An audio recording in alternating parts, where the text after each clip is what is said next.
کے پیش نظر ہیں جو انہوں نے مرثیے کہے ہیں. میں نے گزشتہ دنوں نیٹ کے اوپر ایک مسلسل کچھ متحرک تصویریں دیکھی کہ ان مغربی ممالک میں چرچوں میں ماتم ہو رہا ہے اور یسوع حسین کے نام پر نوحے بنائے گئے، یعنی حضرت عیسیٰ اور امام حسین کے نام پر، اور مسلمان بھی کھڑے ہیں اور عیسائی بھی کھڑے ہیں اور ہاتھ سینے پر مار رہے ہیں. تو ایک عیسائی جو چرچ سے نکل رہا تھا اسے پوچھا کہ بھئی آپ ماتم کر رہے تھے، یہ کیا مطلب ہے؟ کہنے لگے ہم یسوع حسین کا نام لے کر جب سینے پر ہاتھ مارتے ہیں تو ہم یہ کہتے ہیں کہ یہ دونوں ہمارے دل میں ہیں. یہ ماتم، یہ ہاتھ جو ہمارے سینے پہ پڑ رہا ہوتا ہے، کوئی ہم بتا رہے ہوتے ہیں کہ یہ دونوں شخصیتیں ہمارے دل کے اندر بسی ہوئی ہیں. لہذا عزیزان گرامی، بہت ماشاءاللہ آپ کی توجہ ہے اور انتہائی توجہ کی اور زیادہ ضرورت ہے، اور ہمیں اس بات کا خوف نہیں ہے کہ کیا رکاوٹ ہوگی، کیا مشکل ہوگی. ہم تو ایک وعدہ وفا کر رہے ہیں. ہم نے ایک عہد کیا ہے جناب سیدہ فاطمہ زہرا سے، اس عہد کو وفا کرنا چاہتے ہیں. بی بی خود اگر چاہتی ہیں کہ ہمارا خون گرے تو وہ بھی ایک انداز عہد، وہ وفائے عہد ہے. اور اگر بی بی راضی ہیں کہ ہاں عزاداری کی راہ میں قربانیاں دی جائیں تو ہم حاضر ہیں. ہمیں اپنے وعدے کی وفا کرنی ہے. ایک صلوات بھیجے محمد و آل محمد.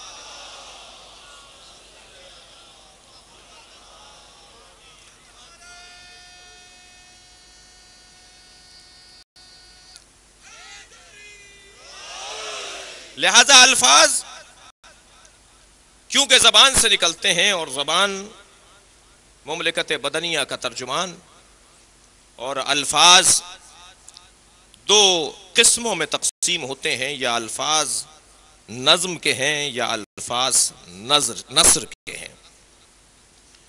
اور یہ دونوں قسمیں ادبیات کے اندر کچھ عنوانات کے ساتھ یاد کی جاتی ہیں. ایک عنوان کو فصاحت کہتے ہیں، ایک عنوان کو بلاغت کہتے ہیں. فصاحت ایک علیحدہ چیز کا نام ہے. بلاغت، بھئی میرا موضوع نہج البلاغہ ہے، بلاغت ایک علیحدہ موضوع کا نام ہے. ہر چیز جو فصیح ہو ضروری نہیں ہے کہ وہ بلیغ بھی ہو، اور ہر وہ چیز جو بلیغ ہے اس کے لیے ضروری ہے کہ وہ فصیح ہو. اگر میں لفظ اور بہتر کروں کہ ہر فصاحت بلاغت نہیں ہے لیکن ہر بلاغت فصاحت ہے. تو اب میں اپنے نوجوانوں کے لیے اور اپنے کم سن ساتھیوں کے لیے ان دونوں کی تعریفیں کرتا ہوا گزروں کہ فصاحت کی تعریف کیا ہے اور بلاغت کی تعریف کیا ہے. سید رضی رضوان اللہ تعالی علیہ نے نہج البلاغہ نام رکھا ہے، نہج الفصاحہ نام نہیں رکھا.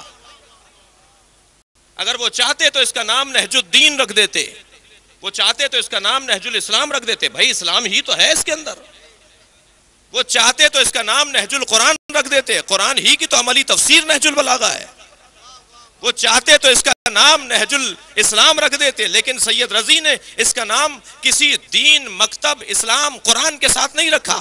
اس کا یہ بھی ہرگز مطلب نہیں ہے کہ سید رضی اسلام سے، دین سے، مکتب سے معاذ اللہ دور تھے. نہیں، سید رضی وہ بڑا عالم ہے، وہ بڑا عالم ہے کہ شیخ مفید خواب دیکھیں کہ جناب سیدہ خواب میں آئی ہیں،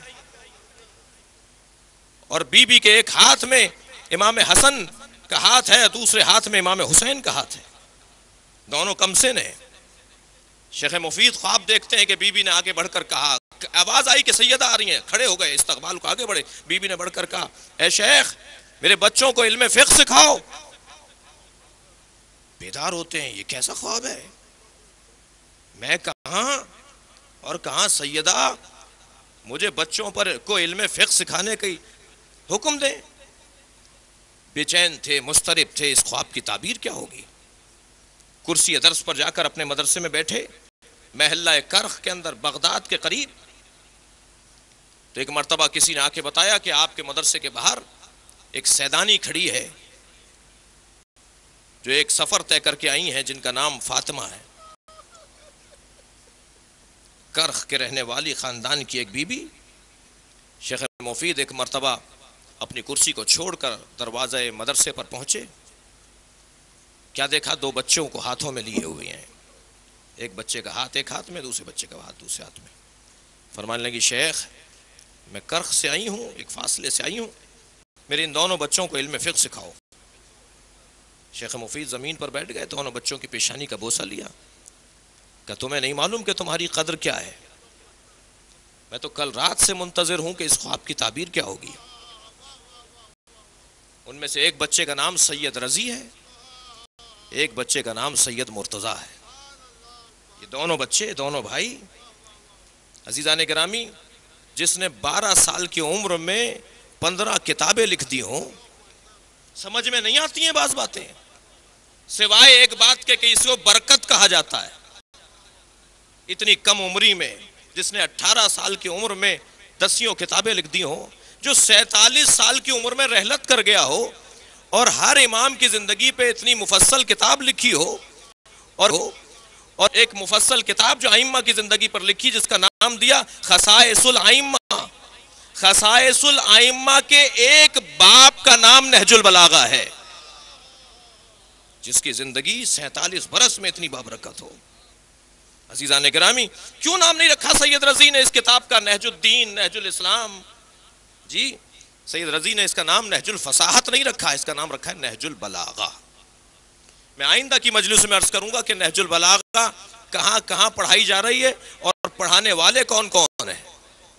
نہج البلاغہ، بس آپ کا ذہن تھوڑا سا قریب کر دوں اس لیے میں ایک جملہ کہتا ہوں آپ کے بڑھ رہا ہوں کہ علی گڑھ یونیورسٹی کے ایک پروفیسر جو عربی ادبیات کے پروفیسر، وہ اپنی ایک درس کی کلاس میں اپنے شاگردوں کے سامنے جب ادبیات عرب کے بارے میں گفتگو کرنے لگے تو ایک ہندو شاگرد نے کہا، استاد آپ بھی ہندو ہیں، ہم سب بھی، اور دنیا میں ایک بڑی تعداد ادیبوں کی ہے جو عربی ادیب ہیں، اگر وہ سب سر جوڑ کر بیٹھ جائیں اور قرآن مجید کا 1400 سال پرانا ایک چیلنج، ایک دعویٰ ہے کہ قرآن جیسے 114 سوروں کی طرح کوئی 10 سورے لا کر دکھا دو تو قرآن ہار ماننے کو تیار ہے۔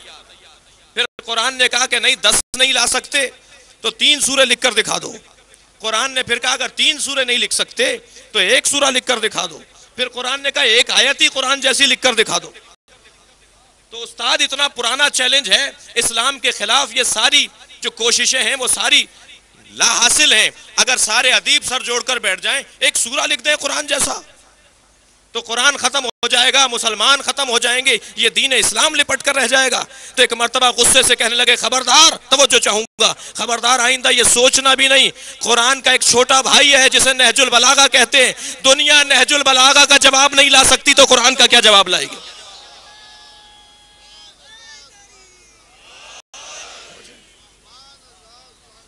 تو سید رضی نے ایک باب ہے خصائص الائمہ میں جس کا نام نہج البلاغہ ہے۔ عزیزان گرامی، اس کا نام نہج البلاغت اس لیے ہی رکھا کہ اگر اس کا نام دین سے جوڑ دیتے تو پھر کوئی ہندو نہیں پڑھتا اسے، پھر کوئی عیسائی اسے نہیں پڑھتا۔ ایک صلوات بھیج دیں ذرا محمد و آل محمد۔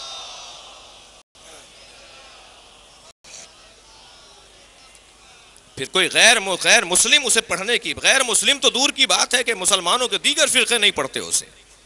نہج البلاغہ کی جو شرحیں لکھی گئی ہیں ان میں اگر اچھی شرحوں کو انگلیوں پہ گنا جائے گا، توجہ چاہوں گا، میرے برادران اہل سنت بھی مجلس میں بیٹھے ہوئے ہیں، اگر اچھی شرحیں، معیاری شرحوں کو اگر انگلیوں پر گنا جائے گا تو ایک شرح سامنے آئے گی جو تقریباً 27 جلدوں پر مشتمل ہے۔ نہج البلاغہ کی شرح لکھنے والا ایک سنی معتزلی اور مصری عالم دین ہے۔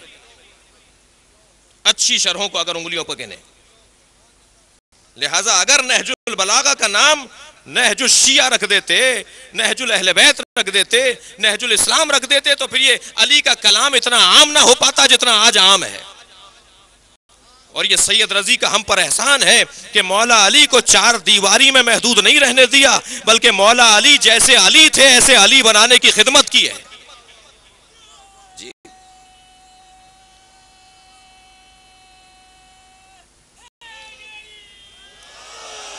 جی، نام اس کا رکھا نہج البلاغہ۔ اور اب فصاحت اور بلاغت کی تعریف محسوس کیجئے گا۔ فصاحت اچھے، میٹھے، پیارے اور سجے ہوئے جملوں کو کہا جاتا ہے۔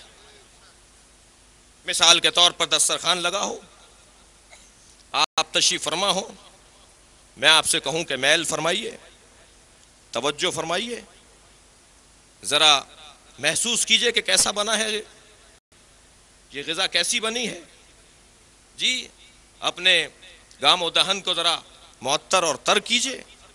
یہ جو الفاظ میں بول رہا ہوں یہ فصیح الفاظ ہیں، لیکن عزیزان گرامی بلاغت اچھے پیارے میٹھے جملوں کو نہیں کہتے، بلکہ فصاحت صحیح جگہ پر صحیح جملے کے استعمال کو کہا جاتا ہے.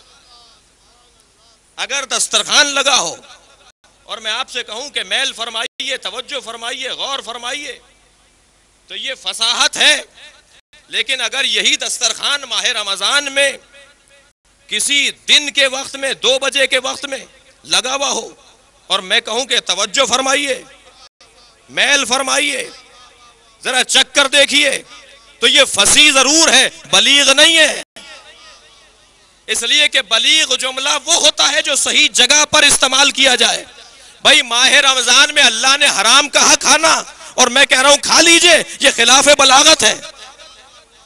بس اگر فصاحت اور بلاغت کو ایک جگہ پر دیکھنا ہو تو اب پروردگار عالم نے اپنے حبیب کو جب مکہ چھڑوا دیا اور حج کر کے لوٹ رہے تھے تو ایک ایسا موڑ اور ایسا چاراہا آیا تھا کہ اللہ نے قرآن میں ایک ہی دفعہ لفظ استعمال کیا ہے اور وہ لفظ بلاغت کا لفظ ہے، بلغ. اے میرے حبیب صحیح وقت ہے، اسے ادا کر دو کہ علی کی ولایت یہ ہے. ایک صلوات بھیجے محمد و آل محمد.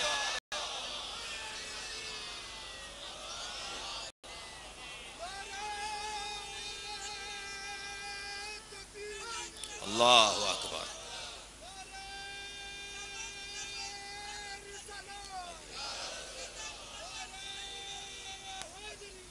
یا علی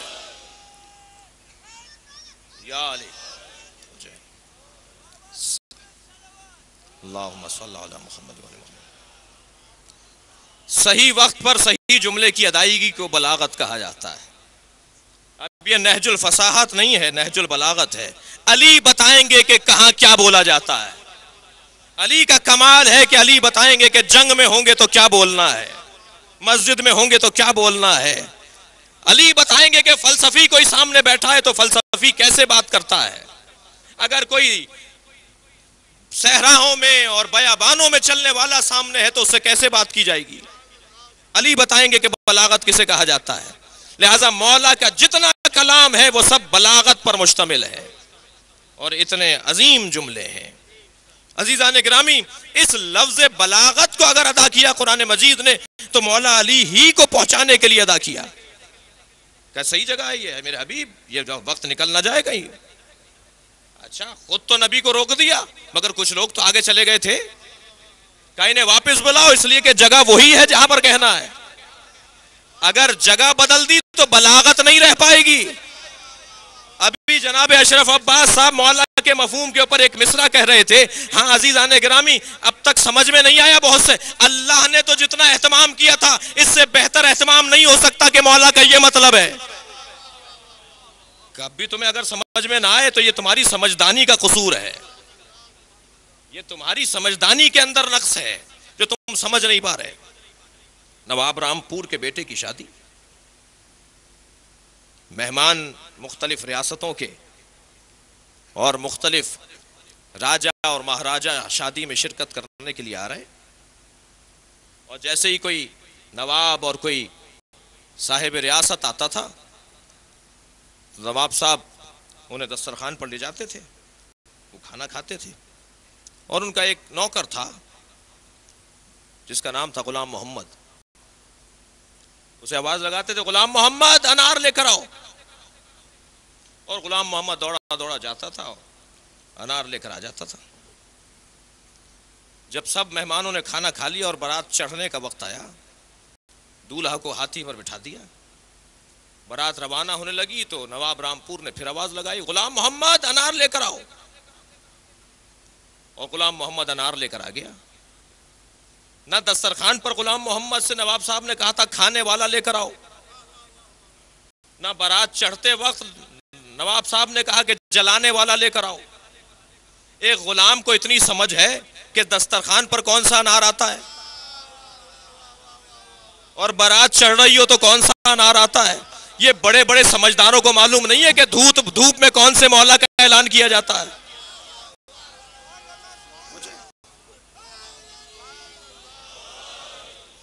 بھئی اتنے اہتمام کے ساتھ جو اعلان ہو رہا ہو وہ یہ اعلان ہوگا کہ میرا دوست ہے علی، یہ اعلان ہوگا کہ علی جس کا دوست ہوں اس کا علی دوست ہے؟ نہیں، مولا اولا بالتصرف، تمہاری جانوں پر تم سے زیادہ علی حق رکھتا ہے، تمہاری گردن بھی اڑا دے تو تمہیں حق نہیں ہے کہ تم اعتراض کرو، تمہارا مال بھی ضبط کر لے تو تمہیں حق نہیں ہے کہ تم اعتراض کرو۔ مولا ماننا اور عزیزو مولا کو تسلیم کرنا ایک بڑے جگر کی اور بڑے حوصلے کی بات ہے۔ ہر آدمی مولائی نہیں ہے، مجھے معاف کیجئے گا۔ مولائی اسے کہتے ہیں جو اپنا مال اور اپنی جان ہر لمحے اپنے مولا کے حوالے کرنے کو تیار ہو۔ تو جب الاجل مولا کو پکار رہے ہوں تو اس ذہنیت کے ساتھ پکارا جائے کہ جب حضرت ظہور فرما جائیں گے تو جو مانگیں گے ہم دینے کو تیار ہیں۔ اگر اس وقت یہ ہوگا مولا بڑی مشکلوں سے گھر بنایا تھا، آپ تو کہہ رہے ہیں اپنا گھر ہمارے حوالے کر دو، مولا یہ زمین تو ہم نے بڑی مشکلوں سے بنائی ہے، آپ فرما رہے ہیں ہمارے حوالے کر دو، تو یہ کچھ اور ہوگا، مولائی نہیں ہے۔ مولائی وہ ہے کہ جو مولا کے آگے اپنے آپ کو جھکانے کو تیار ہے، سر تسلیم خم کرنے کو تیار ہے۔ اور یہاں مولا کا مفہوم بہت ہی واضح اور روشن ہے۔ بہرحال ایک جملہ کہہ دیا، اسے میں جلدی سے دوبارہ بہتر کرتا ہوا گزر جاؤں کہ اگر دوست بھی نبی کا مراد تھی، اگرچہ ایسا نہیں ہے، تو بھئی نبی نے اتنے اہتمام سے اپنے دوست کا اعلان کیا تو کیا دوست کا گھر جلایا جاتا ہے؟ دوست کے دروازے کو جلایا جاتا ہے؟ دوست کی زوجہ پر ہاتھ اٹھایا جاتا ہے؟ اگر نبی نے دوست بھی کہہ دیا تھا مولا علی کو کہ جس کا میں دوست ہوں اس کا یہ علی دوست ہے، تو تم گویا نبی کے ساتھ وہی کر رہے ہو جو تم نے علی کے ساتھ کیا ہے۔ لہذا عزیزان گرامی، یہاں بلاغت صحیح وقت پر صحیح جملے کی ادائیگی، آپ تمہید کو محسوس کریں گے۔ مولا نے اپنی خلافت کے لیے کوفے کو کیوں انتخاب کیا؟ یہ بلاغت کے موضوع سے متعلق بات ہے۔ نہج البلاغہ کا کلام، اگرچہ یہ بات میرے سننے والے محترم ذہنوں میں ہے کہ مولا کا سارا کلام نہج البلاغہ نہیں ہے، لیکن جو سید رضی کو کے ذوق پر ایک مرتبہ سید رضی نے کہا کہ اس کلام سے اونچا کلام ہو ہی نہیں سکتا، وہ سید رضی نے ایک جگہ کر لیا۔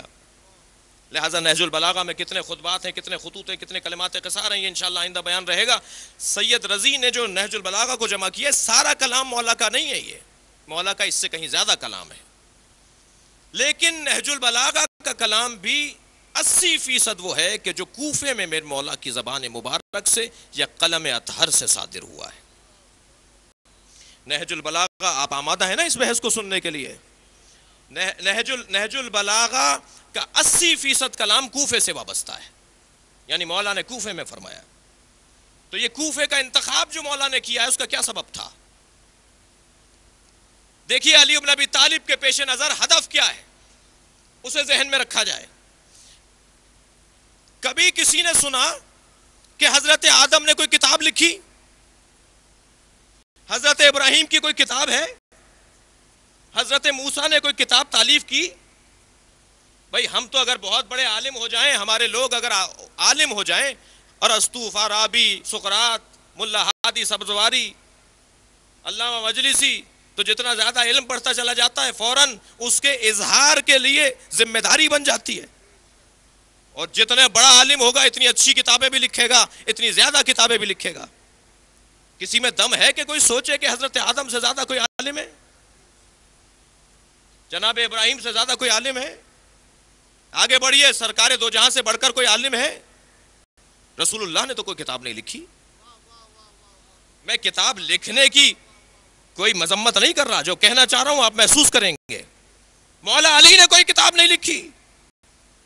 یہ کتاب نہج البلاغہ مولا کی تالیف نہیں ہے، یہ مولا کے خطبات اور خطوط پر مشتمل ایک مجموعہ ہے جسے سید رضی نے مرتب کیا ہے۔ کتاب کی شکل میں نہج البلاغہ کے مؤلف علی نہیں ہے۔ توجہ چاہوں گا کہ یہ جو نہج البلاغہ کو مرتب کیا، یہ مولا کے کلام کو، علی نے کتاب کیوں نہیں لکھی؟ اس کا سبب ہے علی اور ان سے پہلے انبیاء کرام اور خود سرکار دو جہاں ائمہ عصمت و طہارت، جملے کو محسوس کیجئے گا، اپنے علم کا اظہار کاغذ پر نہیں کرتے، نفسوں پر کرتے ہیں. علی نے کتاب لکھی ہے، اس کا نام مالک اشتر ہے. صلوات بھیجے محمد و آل محمد.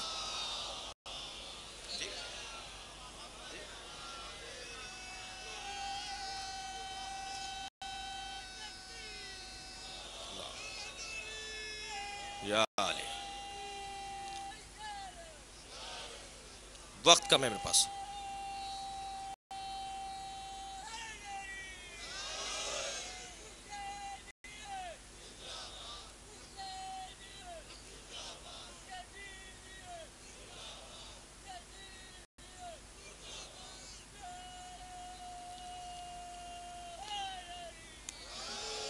یہ بھی فصاحت کے خلاف ہے. ایک صلوات بھیجے ذرا محمد و آل محمد.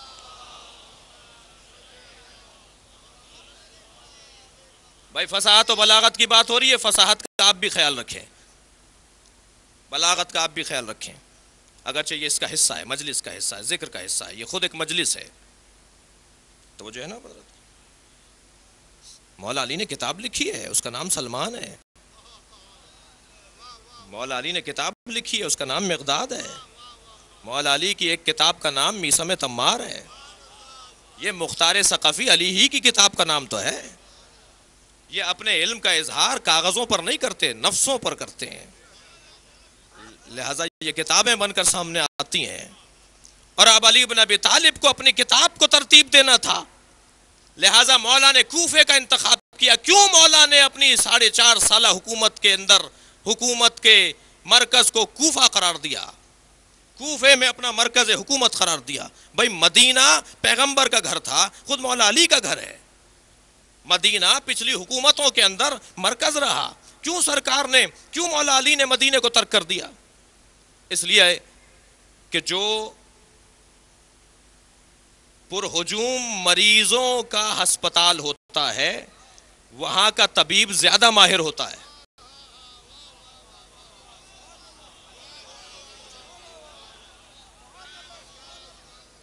اور جو کوئی مخصوص مریضوں کی آمد و رفت کی جگہ ہوتی ہے، خبردار جو ایسے ہسپتال ہوں جہاں مخصوص مریض آتے جاتے ہوں، مخصوص لوگوں کی آمد و رفت ہو، مجبور ہوں کہ فلاں ہسپتال میں تو فلاں ہی جائیں گے، وہاں ممکن ہے سہولتیں بہت ہوں مگر ڈاکٹر ماہر نہیں ہوتے.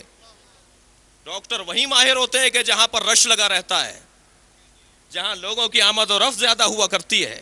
اس لیے کہ ان کے پاس تجربے ہوتے ہیں، ان کے پاس مریضوں کے اقسام اور مرضوں کے اقسام ہوتے ہیں. میرے مولا نے کوفے کو اس لیے انتخاب کیا کہ یہ پرہجوم جگہ ہے، پوری دنیا کے لیے ایک ایسا ہب ہے، ایک ایسی جگہ ہے کہ جہاں سے سب کا گزر ہے. اور ایک کوفے کے اندر 6 طرح کی سوچ رکھنے والے لوگ بستے ہیں. وہاں عیسائی بھی ہیں، اموی بھی ہیں، خوارج بھی ہیں، یہودی بھی ہیں، چاہنے والے بھی ہیں اور مخالف بھی ہیں، اور طرح طرح کے لوگ وہاں پر رہتے ہیں. علی جب بولیں گے تو اس کا کلام زیادہ وسیع پیمانے پر ہوگا، جو ساری ذہنیتوں کو ذہن میں رکھ کر بات کرتا ہو. جن کا کلام ایک ذہنیت کو پیش نظر رکھ کر صادر ہوتا ہو وہ کلام اسی زمانے میں ختم ہو جائے گا. لیکن جو کلام مختلف ذہنیتوں کو ذہن میں رکھ کر صادر ہوتا ہو پھر وہ مرنے نہیں لگتا کلام. وہ 1400 برس گزرنے کے بعد آج بھی تازہ دکھائی دیتا ہے، آج بھی معلوم ہوتا ہے جیسے مولا علی آج خطاب فرما رہے ہیں.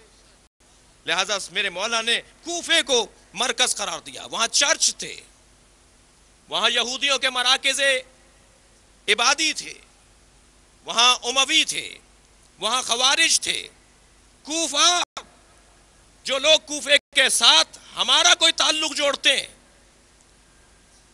وہ شاید ایک اس وجہ سے غلط فہمی کا شکار ہے کہ مولا نے کوفے کو حکومت کا مرکز بنایا. مولا نظام تربیت کو تدوین کرنا چاہتے تھے، اور نظام تربیت کو تدوین کرنے کے لیے ایک ایسی جگہ درکار تھی کہ جہاں مولا کی زبان سے وہ جملے نکلیں جو سالوں بعد اور ہزاروں سال بعد بھی کام آتے رہے.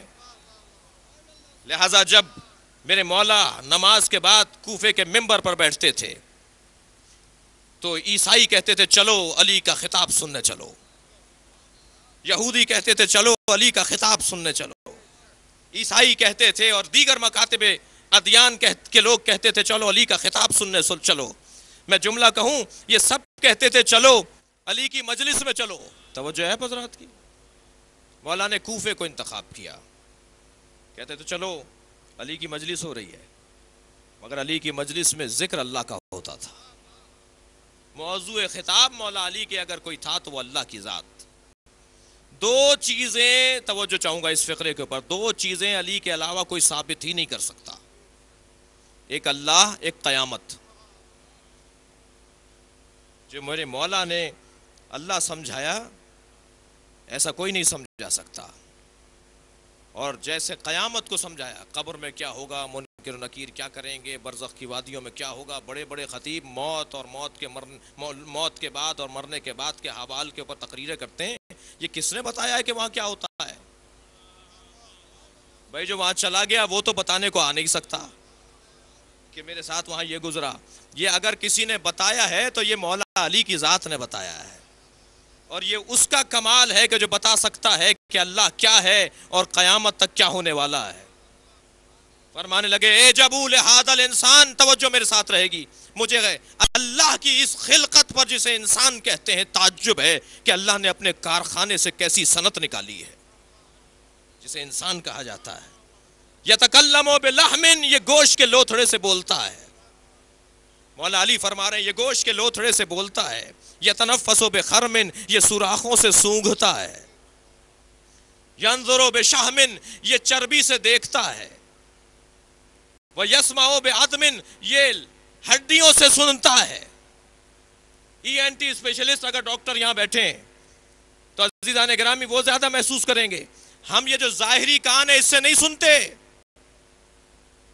یہ تو ہوا سے آوازوں کو ایک مرتبہ اس جگہ پہنچا دیتے ہیں جہاں سننے کا مرحلہ آتا ہے.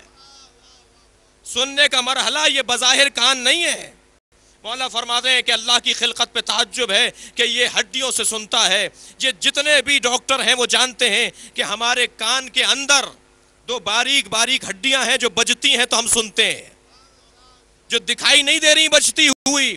مولا علی نے 1400 برس پہلے بتایا کہ اندر کیا کام ہو رہا ہے. عزیزان گرامی یہی وہ فقرہ تھا جس پہ ایک عیسائی نہج البلاغہ پر مقالہ لکھنے والا لکھتا ہے. ایک لبنان کا عیسائی نہج البلاغہ پر مقالہ لکھتے ہوئے وہ لکھتا ہے کہ میں نے علی کے وہ سارے کلمات ایک جگہ پر جمع کیے جو 1400 سال پہلے گزرنے والا آدمی نہیں بول سکتا، سوائے اس کے میرا اور کوئی عقیدہ نہیں بنتا. یا یہ ساری دنیا اس نے بنائی ہے یا اس کے سامنے بنی ہے.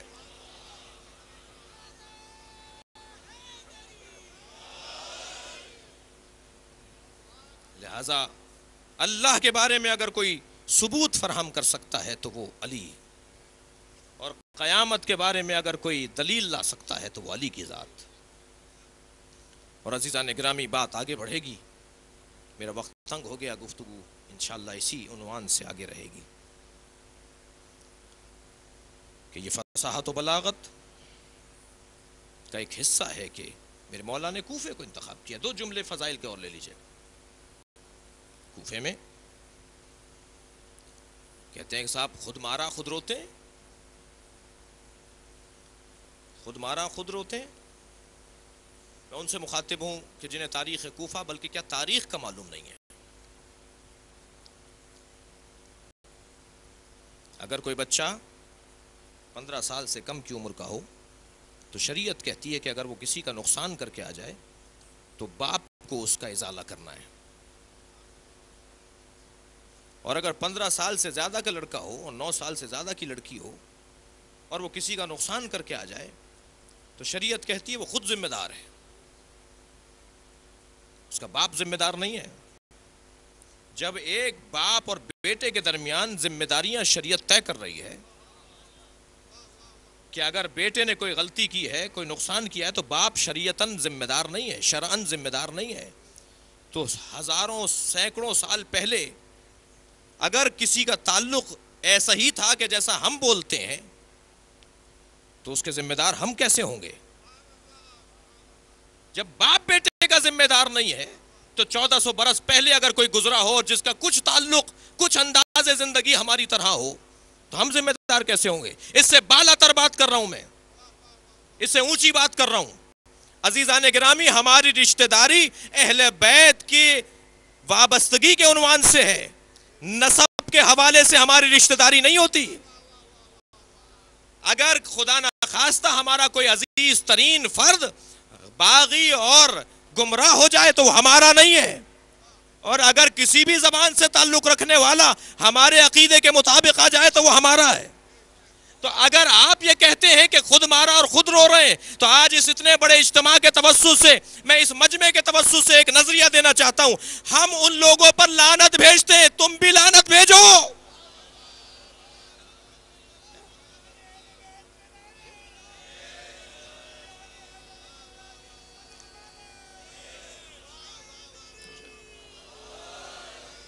لہذا کوفہ اس لیے مولا نے انتخاب فرمایا تاکہ وہاں مولا زیادہ سے زیادہ لوگوں کی ہدایت کے پیغام چھوڑ جائیں. علی کوفے کو اپنی حکومت جمانے کے لیے اگر انتخاب کرنا ہوتا تو مدینہ بہتر تھا.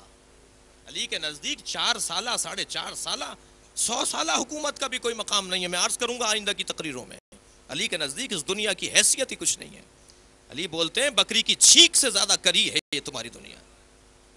کتنی کراہت آتی ہے بکری کی چھینک سے، مجھے اس سے زیادہ کراہت لگتی ہے تمہاری دنیا سے. علی حکومت کی خاطر کوفے نہیں گئے، ورنہ مدینہ بہتر تھا.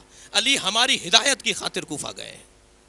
اگر میرے مولا نے کوفے کو انتخاب نہ کیا ہوتا تو آج علی کے یہ آفاقی پیغامات جو میرے پاس تنگ ہو گیا وقت، آئندہ عرض کروں گا کہ کس کس نے میرے مولا کے خطوں کو حاصل کرنے کی کیا کیا کوششیں نہیں کی تاکہ ان کی حکومتیں صحیح رہیں، تاکہ ان کا نظام زندگی صحیح رہے. کہ علی کا خط لے کر آ جاؤ، علی کا خط ضائع نہ ہونے پائے. فلاں کو جا کر مار دو، کچھ بھی کر دو، لیکن اس کے کاغذات میں علی کے خط کو ڈھونڈ لینا. اگر خط مل جائے تو اسے جلانا نہیں، اسے ضائع مت ہونے دینا، اس لیے کہ علی کا ایک ایک جملہ ہمارے لیے مفید ہے. یہ دشمنوں کے نظریے تھے اس زمانے کے، جن مولا کو اذیتیں پہنچا رہے تھے، یہ ان کے جملے تھے. عزیزان گرامی، کوفہ مولا کو بلا رہا تھا، مگر جن لوگوں نے خط لکھا وہ لوگ کربلا میں آ کے شہید ہوئے ہیں. حبیب ابن مظاہر کوفے ہی کے تو ایک سردار کا نام ہے. حانی ابن عروہ کوفے ہی کا ایک سردار ہے. زہیر قین مسلم ابن اوسجہ مختار زندان کوفہ میں، مقداد زندان کوفہ میں. جو آزاد تھے وہ کوفے سے کربلا آ کر شہادت کا جام نوش کرتے رہے. کوفے کے تمام ان سرداروں نے جو اہل بیت سے وابستہ تھے اپنی جان کی قربانی دے دی. آج 3 محرم ہے، دن ڈوبنے والا ہے. حسین ابن علی کا ایک مہمان حسین کے قریب آنا چاہتا ہے. مہمان نواز خاندان ہے یہ. جب ایک شخص نے آ کر مدینے میں کہا کہ میں مسافر ہوں، مجھے کریم کا دروازہ بتاؤ، تو ہر ایک نے یہی کہا وہ زین العابدین کا دروازہ ہے.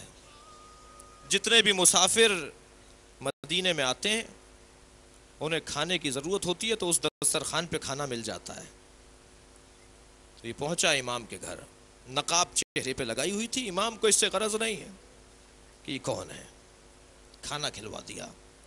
ایک شبانہ روز یعنی ایک دن رات امام کے گھر قیام کیا. جب دوسرے دن جانے لگا تو امام نے دیکھا کہ پیادہ ہے، سواری اس کے پاس نہیں ہے. امام نے اپنے غلام کو بلا کر کہا کہ اسے ایک گھوڑا لا کر دو تاکہ یہ اس پر سوار ہو کر اپنے سفر کو آگے بڑھائے. جب گھوڑا ہاتھ میں لے لیا اس نے لگام کو تو امام کے قریب آ کے کہتا ہے زین العابدین آپ نے مجھے پہچانا نہیں ہے. تو امام کی آنکھوں میں آنسو آ گئے. امام نے فرمایا اے حسین ابن نمیر، میں اپنے بھائی علی اکبر کے قاتل کو کیسے بھلا سکتا ہوں؟ فرق اتنا ہے کہ کل ہم تمہارے مہمان تھے، آج تم ہمارے مہمان ہو. کتنا بڑا جگر چاہیے، کتنی بڑی شخصیت ہو. عزادارو یہ مہمانوں کا بڑا خیال رکھتے ہیں.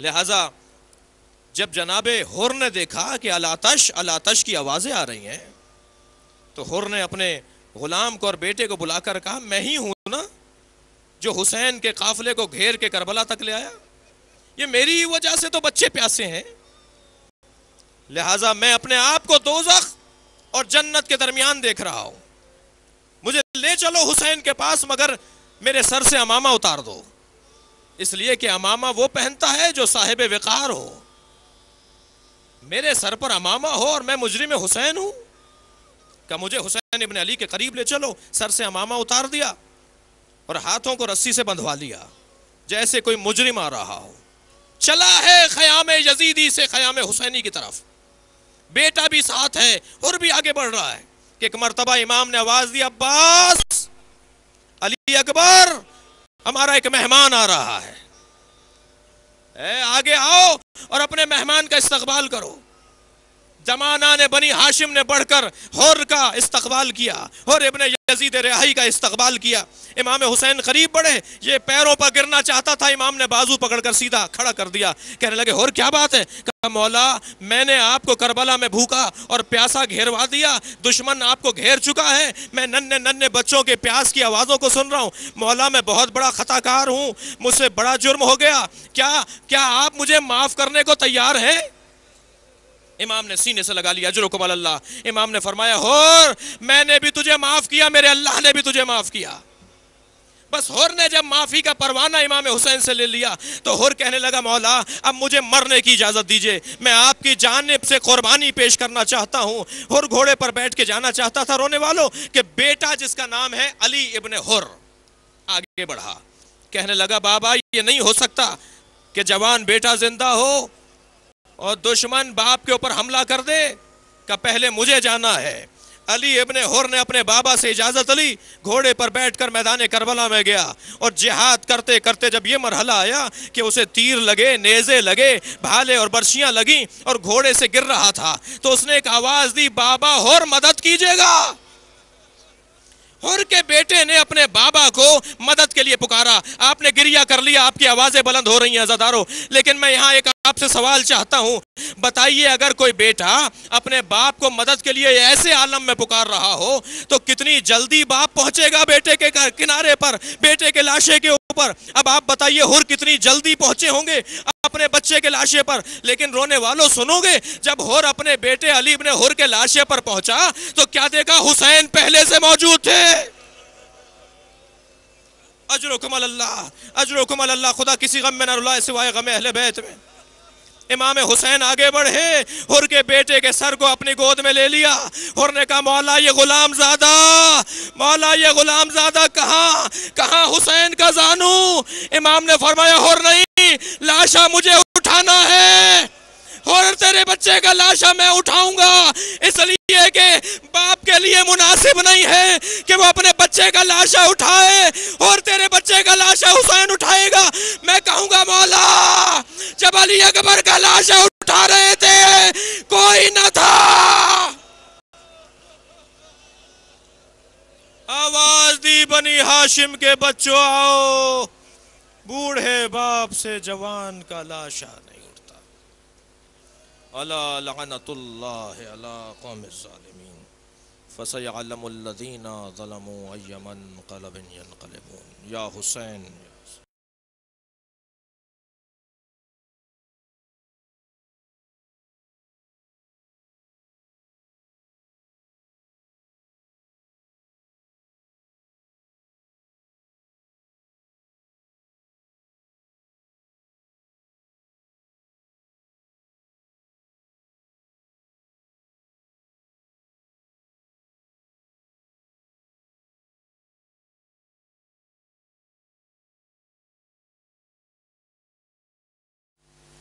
الحمد للہ الذی لا یبلغ مدحتہ القائلون ولا يحصي نعماءه العادون ولا يعدي حقه المجتهدون الذي ليس لصفته حد محدود ولا نعت موجود ولا وقت معدود ولا أجل ممدود فطر الخلائق بقدرته ونشر الرياح برحمته والصلاة والسلام على الرسول المسدد المصطفى الأمجد المحمود الأحمد سيدنا ومولانا ومولى الكونين جد الحسن والحسين عاني أبا القاسم محمد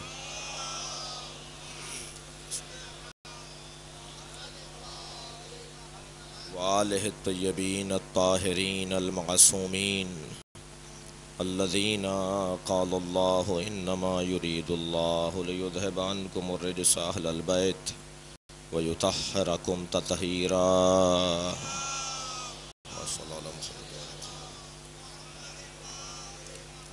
ولعنة الله على أعدائهم أجمعين من يوم عداوتهم إلى قيام يوم الدين. أما بعد فقد قال الحكيم في قرآن الكريم بسم الله الرحمن الرحيم ووهبنا لهم من رحمتنا وجعلنا لهم لسان صدق عليا. صلوات.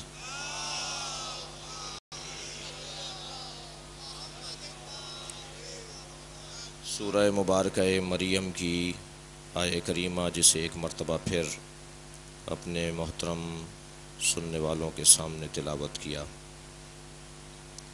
اللہ ایک سچی اعلیٰ درجے کی علی زبان کا تذکرہ کر رہا ہے.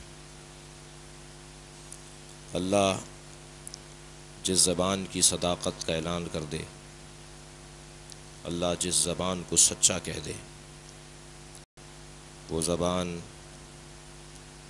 جب بولتی ہے تو علی بولتی ہے، وہ زبان جب بولتی ہے تو نہج البلاغہ بنتا ہے.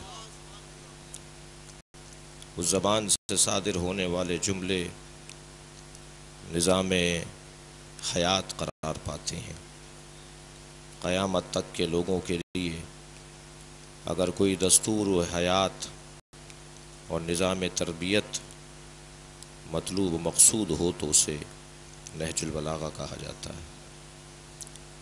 نہج البلاغہ ایک ایسی مہجور، متروک اور مظلوم کتاب ہے، بلکہ اگر میں یوں کہوں کہ جیسا اس کا بولنے والا مظلوم ہے، ایسی یہ کتاب بھی مظلوم ہے.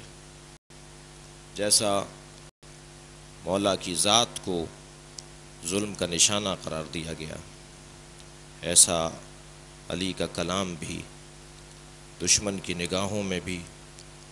اور ایک گلہ اور ایک شکوہ میں اپنے آپ سے کر رہا ہوں، ایک گلہ میں اپنے آپ سے کر رہا ہوں، اور وہ گلہ یہ کہ ایسی کتاب جسے ہندو، عیسائی اور یہودی پڑھتے ہوں، جسے مولا کے دشمن اپنی حکومتوں کو منظم کرنے کے لیے اپنے پاس محفوظ کرتے ہوں، جسے اقوام متحدہ میں کامیاب ترین نظام حکومت کے طور پر اسی کتاب سے خط کو ترتیب دے کر ان کاغذات میں رکھ دیا جائے کہ جو کامیاب، تاریخ میں کامیاب حکومتوں کا نظام حکومت رہا.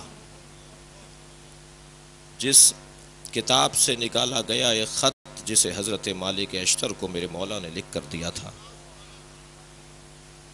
وہ خط دنیا جہان میں ایک ایسا نظام حکومت ہے کہ میں نے عرض کیا کہ اقوام متحدہ میں بھی جس خط کو ایک دستاویز کے طور پر، کامیاب نظام حکومت کا دستاویز، اور علامہ رشید ترابی مرحوم نے قیام پاکستان کے فوراً بعد اس کا انگلش ترجمہ قائد اعظم کو دیا تھا، اور قائد اعظم محمد علی جناح نے اس انگلش ترجمے کو اپنے تمام تر ماتحت اور حکومت کے اہلکاروں اور شخصیات اور افسران کو ارسال کیا تھا. اور اس کے بعد بارہا پاکستان کی حکومتوں میں مختلف بیدار افسران، سمجھدار افسران نے اسے اپنے اداروں میں عام کیا اور لوگوں تک پہنچایا کہ اسے پڑھو، اس میں کیا لکھا ہے. میرے مولا علی نے ایک ایسا نظام حکومت ترتیب دے کر دیا، ایسا نظام حکومت ترتیب دیا کہ جو آج اتنی مدت گزرنے کے بعد بھی ایسا لگتا ہے کہ وہ آج کے لیے لکھا گیا ہے۔ لکھنے والا اور بولنے والا 1400 برس پہلے لکھ رہا ہے، لیکن جب آج کا انسان اسے پڑھتا ہے تو ایسا لگتا ہے جیسے آج اسے ترتیب دیا ہے، آج کے مسئلوں کا حل اس میں موجود ہے، آج کی مشکلات کا حل اس میں موجود ہے۔ یہ انداز بیان یا اللہ کا ہے یا اللہ کی کتاب کے مفسر علی کا ہے؟ عزیزان گرامی، یہ نہج البلاغہ میں نہیں کہہ رہا، لبنان کا ایک عیسائی عیسائی ادبیات کا پروفیسر نائل مرصفی نہج البلاغہ کی شرح لکھتے ہوئے لکھتے ہیں، وہ کہتے ہیں کہ اگر نہج البلاغہ نہ ہوتی، توجہ ہے حضرات کی، اگر نہج البلاغہ نہ ہوتی تو قرآن مجید کی عملی تفسیر مسلمان پیش کرنے سے عاجز تھا، اس لیے کہ مسلمان پر ایک الزام صحیح ہے کہ یہ بولتے ہیں کر کے نہیں دکھاتے، کہ اسلام بہت اچھا نظام ہے مگر مسلمان اس کردار میں کمزور دکھائی دیتا ہے۔ یعنی اسلامی دستورات پر جتنا غیر مسلم عمل کر رہے ہوں، جتنا دوسرے عمل کر رہے ہوں، یہ شرمناک بات ہے، افسوسناک بات ہے، ایک کڑوی گولی ہے جو میں کھا رہا ہوں عزیزان گرامی، لیکن حقیقت ہے کہ جو اسلام کے دستورات وہ ہمیں مسلمانوں میں جیسے دکھائی دینے چاہیے ایسے مسلمان میں دکھائی نہیں دیتے۔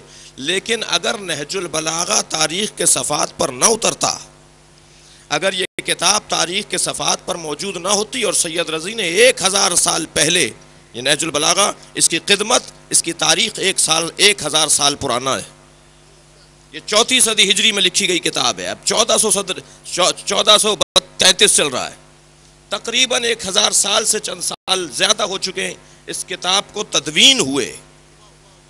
اگر یہ کتاب نہ ہوتی تو مسلمان شرمسار رہتا کہ قرآن نازل ہوا تھا عمل کرنے کے لیے، کبھی کوئی مثال ہے کہ اس پر عمل کر کے دکھایا ہو؟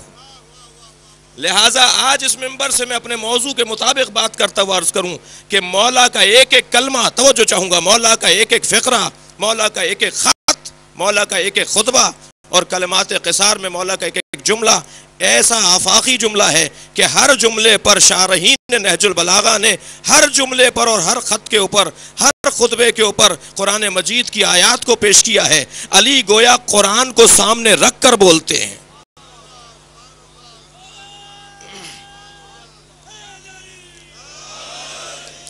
یہ غلط فہمی انہی لوگوں کی طرف سے پھیلائی گئی ہے جو نہ قرآن کو سمجھنا چاہتے ہیں نہ علی سے قرب بڑھانا چاہتے ہیں، کہ یہ ہم لوگ قرآن کے مقابل نہج البلاغہ کو لاتے ہیں۔ خبردار، تم نے اگر قرآن کو پڑھ لیا ہوتا، تم نے اگر نہج البلاغہ کو پڑھ لیا ہوتا تو تمہیں اندازہ ہو گیا ہوتا کہ نہج البلاغہ قرآن کی تفسیر کا نام ہے، ایسی جامع تفسیر، ایسی مکمل تفسیر، اور صرف زبانی تفسیر نہیں ہے، صرف علم کا اظہار نہیں ہے، کیونکہ تفسیر جب کہہ دی جاتی ہے تو اس کا مطلب یہ سامنے آتا ہے کہ گویا علم کا اظہار ہے۔ مولا نے اپنے علم کا اظہار کیا، قرآن کی ایک ایک آیت کی تفسیر اگر دیکھنی ہو تو نہج البلاغہ میں ہمیں مل جائے گی، لیکن یہ علم کا اظہار نہیں ہے۔ علی کی کتاب نہج البلاغہ قرآن کی علمی تفسیر کے ساتھ عملی تفسیر ہے، لہٰذا یہ کہہ سکتا تھا قرآن کا مخالف اور دشمن کہ یہ آسمانی باتیں ہیں، قابل عمل نہیں ہیں۔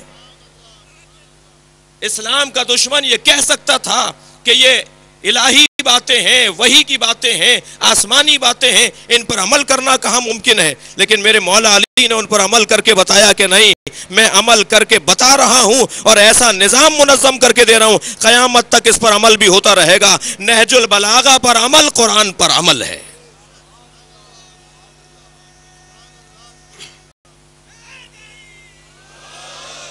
لہذا قرآن مجید اور نہج البلاغہ ایک دوسرے کے قریب، اور اللہ نے اس کلام کو بغیر مفسر کے نہیں چھوڑا۔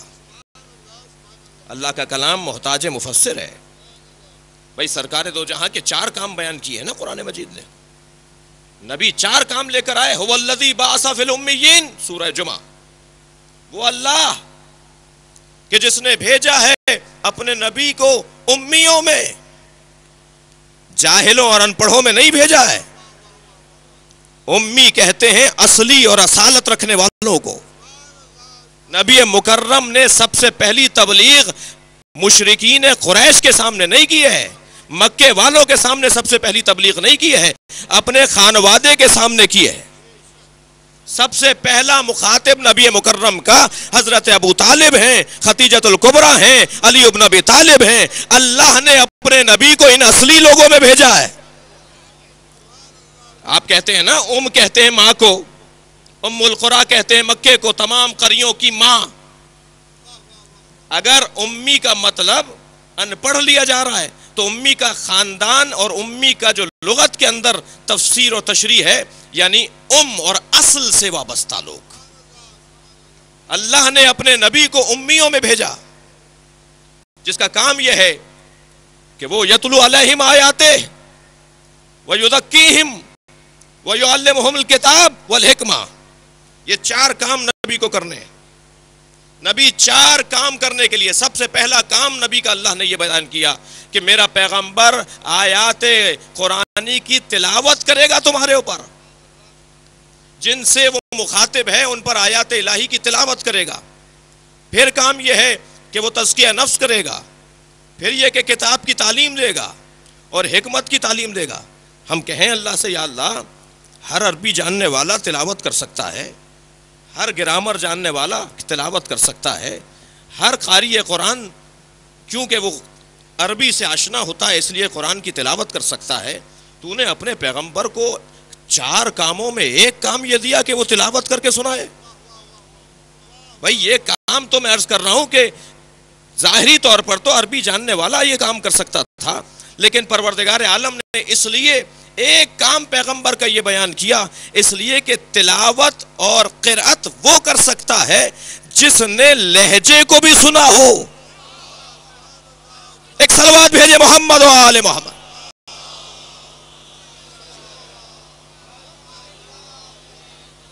بھائی اگر ہم تلاوت کر رہے ہیں اور آج کا قاری اگر تلاوت کر رہا ہے تو اس لیے کہ 7 قاریوں کی تلاوتیں موجود ہیں، 7 قاریوں کی قراتیں موجود ہیں، تب جا کے آج کا قاری تلاوت کرتا ہے. لیکن جب سب سے پہلے پیغمبر اکرم تلاوت کریں گے تو پیغمبر اکرم کا ایک کام تلاوت یہ ہے. دیکھیے میں اپنے بچوں اور نوجوانوں اور کم سنوں کے لیے مثال کا سہارا لیتا ہوں. ایک جملہ ہے آپ آ گئے جی. ایک مرتبہ وعدے کی وفائی کا منظر ہو اور وعدہ وفا ہو رہا ہو، بلایا تھا کہ بھئی اتنے بجے آنا ہے اور وہ آ جائے، تو وہاں کہا جائے گا آپ آ گئے. لہجہ کچھ اور ہوگا، خوشی کا ہوگا، شاباش کا ہوگا، آفرین کا ہوگا. اور ایک مرتبہ بلایا نہیں تھا پھر بھی ٹپک پڑے اور وہاں بھی یہی کہا جائے کہ آپ آ گئے. لفظ تو ایک ہی ہے مگر لہجہ بدلا ہوا ہوگا. بھئی تھوڑا سا ہاں ہوں کرتے رہیے گا. اگر فرض کیجئے دسترخوان لگا ہو، بلایا کسی اور کو تھا مگر کچھ لوگ ہوتے ہیں جنہیں خوشبو آ جاتی ہے اور وہ بھی دسترخوان پر آ جائیں اور وہاں بھی کہا جائے آپ آ گئے. اب لفظ ایک ہی ہے مگر جیسے جیسے محل بدل رہا ہے، جیسے جیسے موقع بدل رہا ہے، لہجے میں فرق آتا چلا جائے گا. الفاظ اللہ کے ہیں قرآن مجید کے اندر، یہ لہجہ کیسا اختیار کیا جائے. یہ نبی کو کہا تلاوت کر کے بتاؤ اس لیے کہ تم ہمارے لہجے سے آشنا ہو.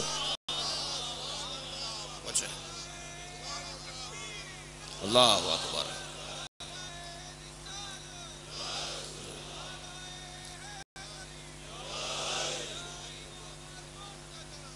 اللہ جل اللہ جل.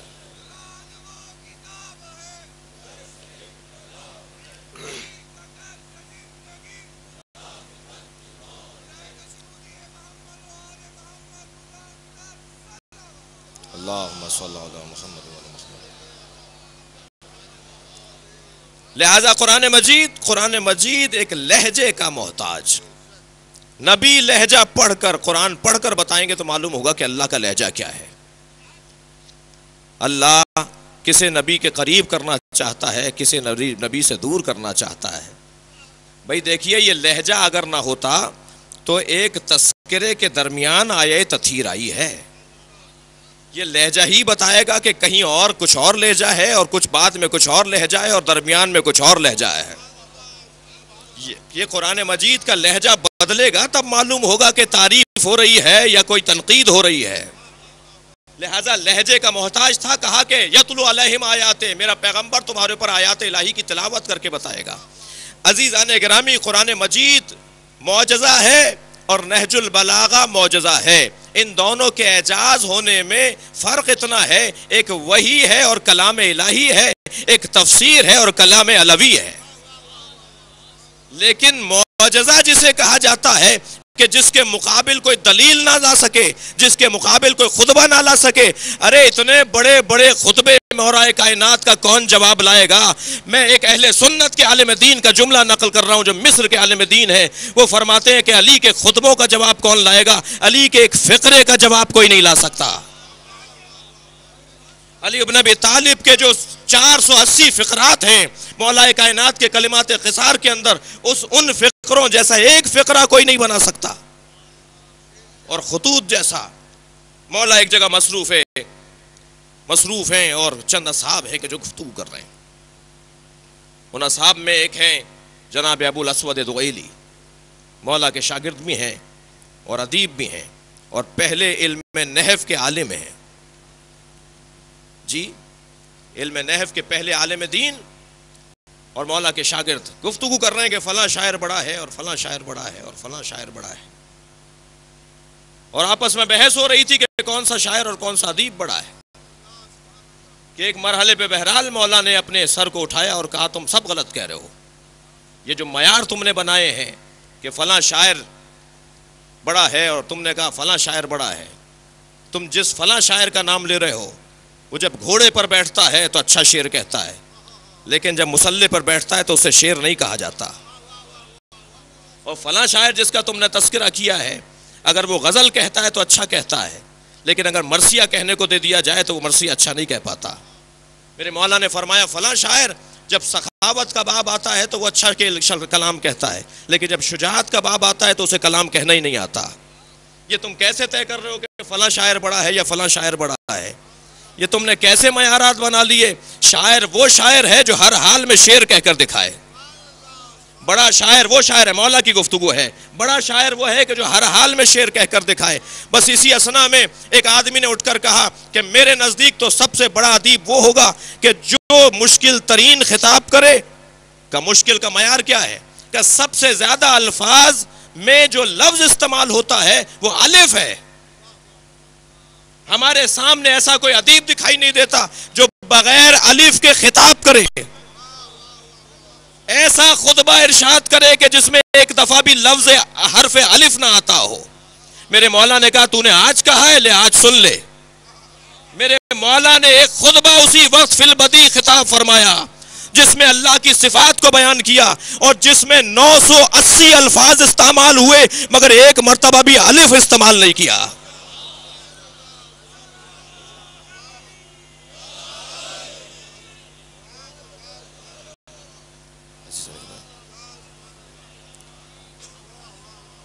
پھر ایک اور نے بڑھ کر کہا یا علی، اور وہ یہ خطبہ بغیر الف جو ہے، بغیر الف کا خطبہ مولا کا بحار الانوار کے اندر موجود ہے، نہج البلاغہ میں نہیں ہے۔ کل کی مجلس میں شاید میں نے کہہ دیا ہو کہ نہج البلاغہ پورا کلام مولا کا نہیں ہے، منتخب ہے، سید رضی کا ذوق ہے، سید رضی کا انتخاب ہے، سید رضی کی پسند ہے جسے نہج البلاغہ کہا جاتا ہے۔ میرے مولا کے اتنے وسیع کلام میں سے سید رضی جس پر دیوانہ ہو گئے، جس پر نثار ہونے کو تیار ہو گئے، سید رضی کے نزدیک اس سے بڑا کلام کہیں نہیں تھا، تو سید رضی نے اسے نہج البلاغہ کی صورت دے دی، ورنہ اور کلام۔ پھر ایک مرتبہ ایسے ہی کہنے لگا ایک شخص، یا علی یہ تو بہت بڑا کمال ہے کہ آپ کا یہ خطبہ، حضرت سے کہنے لگا، کہتے ہیں کچھ لوگ کہ اگر کوئی ایسا کلام کہہ کے دکھائے جس میں نقطہ استعمال نہ ہو، اتنے الفاظ استعمال ہوں اور ان کے اندر ایک مرتبہ بھی ایسا لفظ استعمال نہ ہو جس کے نیچے یا اوپر یا درمیان میں نقطہ لگتا ہو۔ مولا نے کہا سنو، ایک مرتبہ خطاب کرنا شروع کیا، 1500 سے زیادہ الفاظ پر مشتمل خطبہ ہے جو میرے مولا نے ایک سلوات بھیجے مولا علی کی ذات پر.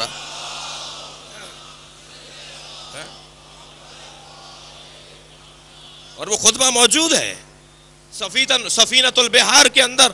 اس خطبے کو شیخ عباس قمی نے لکھا ہے. یہ دونوں خطبے اعجاز بیانی حیدر کرار ہیں.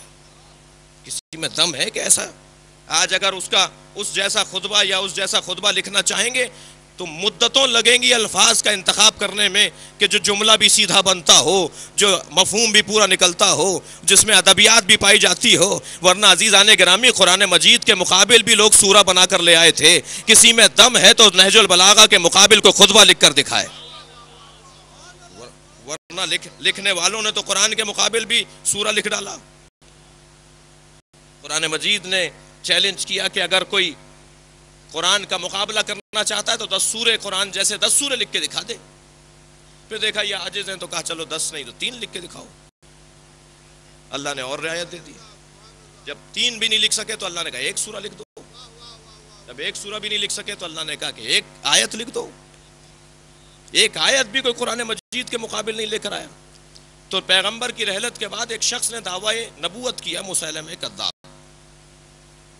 مسیلمہ کذاب نے دعوی نبوت کیا تو لوگوں نے کہا بھائی حضرت کے اوپر تو قرآن نازل ہوا تھا, تمہارے پاس بھی کوئی کلام ہے اور قرآن تو کہہ رہا ہے کہ میرا جواب لے آؤ تو تم جیت گئے. کہنے لگے کہ ہاں ہم قرآن کے مقابل جو ہے وہ ایک سورہ لکھ دیتے ہیں. اور وہ سورہ لے کر آئے الفیل ملفیل وما ادراک ملفیل لہو خرطوم طویل وضم قصیر. الفیل ملفیل وما ادراک ملفیل, ایک سورہ. لہذا قرآن مجید ہی کے الفاظ کو ادھر سے ادھر جس کا کوئی مفہوم ہی نہیں ہے. بھئی قرآن کے الفاظ کو استعمال کرو, عقل بھی تو چاہیے نقل کرنے کے لیے. اگر قرآن مجید کے الفاظ بھی استعمال کر رہے ہو تو کم سے کم جملہ تو اتنا وزنی ہو جو قرآن کے وزنی جملوں کے سامنے آ سکے. اب اگر قرآن مجید کا جواب دیا جا رہا ہے تو مزاح کا خیز ہے, اور کسی میں دم نہیں ہوا کہ وہ مولا علی کے کسی خطبے کے مقابل کوئی خطبہ پیش کر سکے. میں گلہ کرتا ہوں عزیزان گرامی آپ کے توسط سے, پاکستان کے متحرک رسانوں سے. پچھلے دنوں ایک ٹیلی ویژن کے اوپر ایک سوال کا جواب دیتے ہوئے خیانت کی گئی, اور یہ مسلسل ہو رہی ہے اس لیے کہ ہمارے ساتھ اور مکتب اہل بیت کے ساتھ اور خود اہل بیت کے ساتھ ظلم و زیادتی کا مسلسل ایک سفر ہے. سوال کرنے والے نے سوال کیا کہ پیغمبر کی سب سے پہلی زوجہ کون سی ہیں؟ تو جواب دینے والے نے جواب دیا حضرت خدیجہ الکبریٰ ام المومنین. تو سوال کا جواب لینے کے بعد جو ناظم تھا اس نشست کا, اس نے ایک نزدیک بیٹھے ہوئے بظاہر کسی عالم دین کی طرف اشارہ کیا کہ آپ اس کی وضاحت فرمائیں. محمد ابن عبداللہ کی پہلی زوجہ خدیجہ ہیں, لیکن محمد رسول اللہ کی پہلی زوجہ کوئی اور ہے. انہوں نے نام بھی لیا کہ کون ہے. توجہ ہے نا حضرات کی؟ آپ دیکھ رہے ہیں نا کیا ہو رہا ہے. روزانہ اخباروں میں اقوال زرین چھپتے ہیں, مولا کے اقوال کو کسی اور کی طرف منسوب کر دیا جاتا ہے. عزیزان گرامی یہ اچھی بات نہیں ہے, اس لیے کہ علی بن ابی طالب کا کلام تو موجود ہے. میں ایک جملہ آپ کے توسط سے اور کہتا ہوا بڑھوں کہ جو آفاقی کلام نہج البلاغہ کے اندر موجود ہے, کسی کی فکر وہاں تک نہیں پہنچتی, کسی کی سوچ وہاں تک نہیں پہنچتی. آپ بتائیے سب سے پہلا خطبہ نہج البلاغہ کا جس میں مولا نے آسمانوں کی خلقت کا تذکرہ کیا ہے, کوئی کیا بتائے گا کہ آسمان کیسے بنائے سوائے حیدر کرار کے؟ مولا فرماتے ہیں, مولا علی نہج البلاغہ کے پہلے خطبے میں فرماتے ہیں آسمانوں کی خلقت کے بارے میں کہ اللہ نے سب سے پہلے جو کو بنایا, جیم واو جو, اللہ نے سب سے پہلے جو کو بنایا. جی جو کو اگر آپ اردو میں کہیں تو ماحول کو بنایا. اب مولا ماحول بنانے کا تذکرہ کر رہے ہیں. اب یہ اللہ جانتا ہے کہ ماحول کسے کہتے ہیں اور علی جانتا ہے کہ ماحول کسے کہا جاتا ہے. پہلے خطبے کے اندر آسمانوں کی خلقت کا تذکرہ کرتے ہو. آپ آمادہ ہیں نا اس گفتگو کو آگے بڑھاؤں؟ پہلے خطبے میں مولا فرماتے ہیں سب سے پہلے پروردگار عالم نے جو بنائی.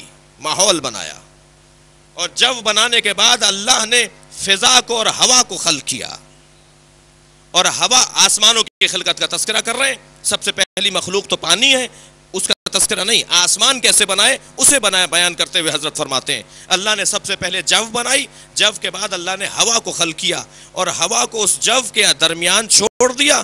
تو ایک مرتبہ یہ ہوا پھیلتی چلی گئی، اور جب ہوا پھیلنے لگی تو اس کے درمیان اللہ نے ایک دراڑ ڈال دی، اور اس دراڑ کے اندر اللہ نے پانی کو ڈال دیا، اور پھر اس ہوا اور اس پانی کے تلاطم کو ایجاد کیا، اور طوفان بننے لگے تو جھاگ بننے لگے، اور جھاگ اتنے بڑے بنے کہ پہاڑوں کی طرح جھاگ بنتے چلے گئے.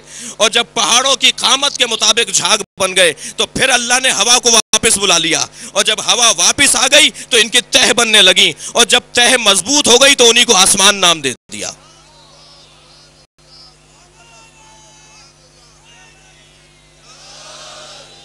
میرے مولا آسمانوں کی خلقت کا تذکرہ کر رہے ہیں. کل میں نے ایک قول مولا کے کلمات قصار میں سے بیان کیا تھا، اعجبوا لہذا الانسان، مجھے انسان کی خلقت پہ تعجب ہے، یتکلم بلحم، اللہ نے کیا بنایا ہے کہ یہ گوشت کے لوتھڑے سے بولتا ہے. یتنفس بخرم، سوراخوں سے سونگھتا ہے. ینظر بشحم، چربی سے دیکھتا ہے. یسمع بعظم، اور ہڈیوں سے سنتا ہے. یہ اینٹی اسپیشلسٹ وہ جانتا ہے کہ تو ہڈیاں اندر بچتی ہیں تب جا کے انسان سنتا ہے. یہ ظاہری کان ہمارا نہیں سناتا. ایک برادران اہل سنت سے تعلق رکھنے والے ایک ڈاکٹر نے مجھے کہا مولانا یہ قول سن کے مولا علی کی محبت میں اضافہ ہو گیا. اس لیے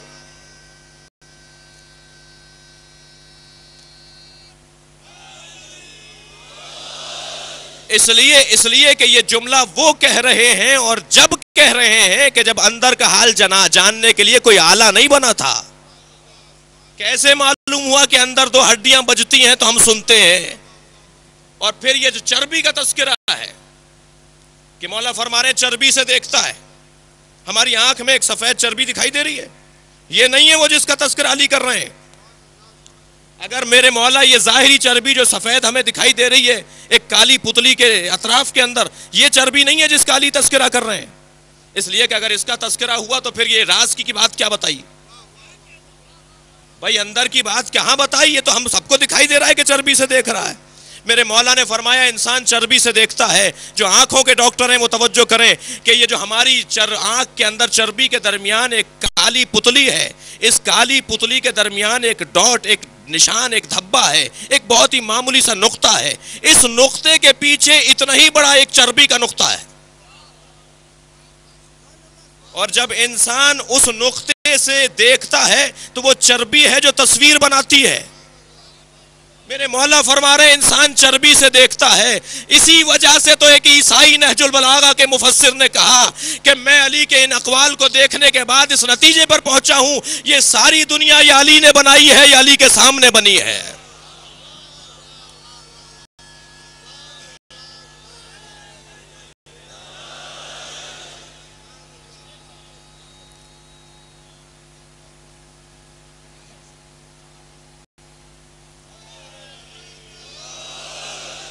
لہذا عزیزان گرامی قرآن جیسے معجزہ ہے ایسا قرآن کی تفسیر بھی معجزہ ہے.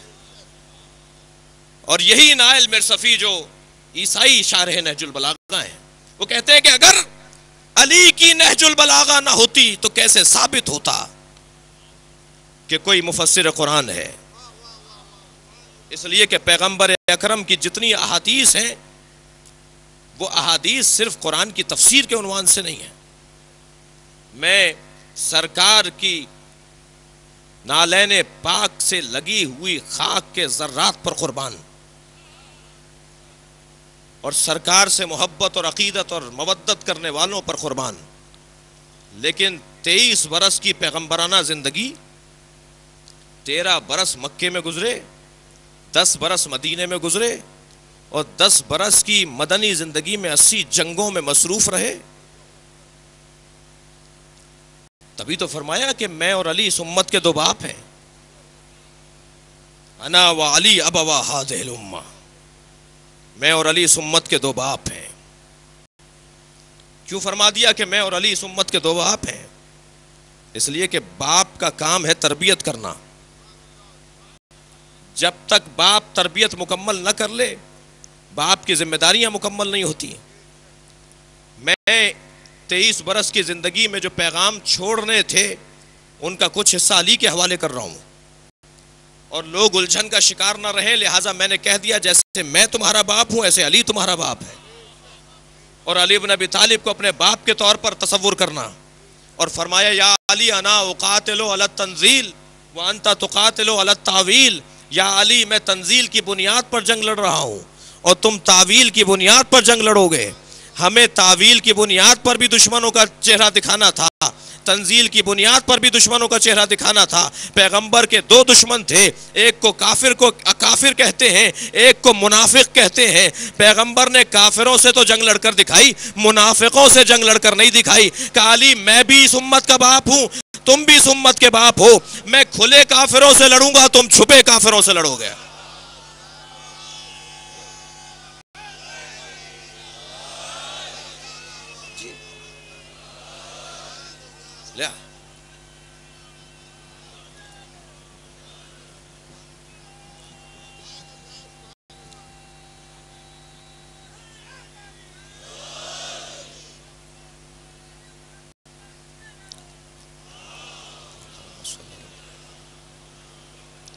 اچھا, اگر آپ آمادہ ہیں تو اس قول کو تھوڑا سا میں اس کی اور تشریح جمع بیان کرتا ہوں گزر جاؤں.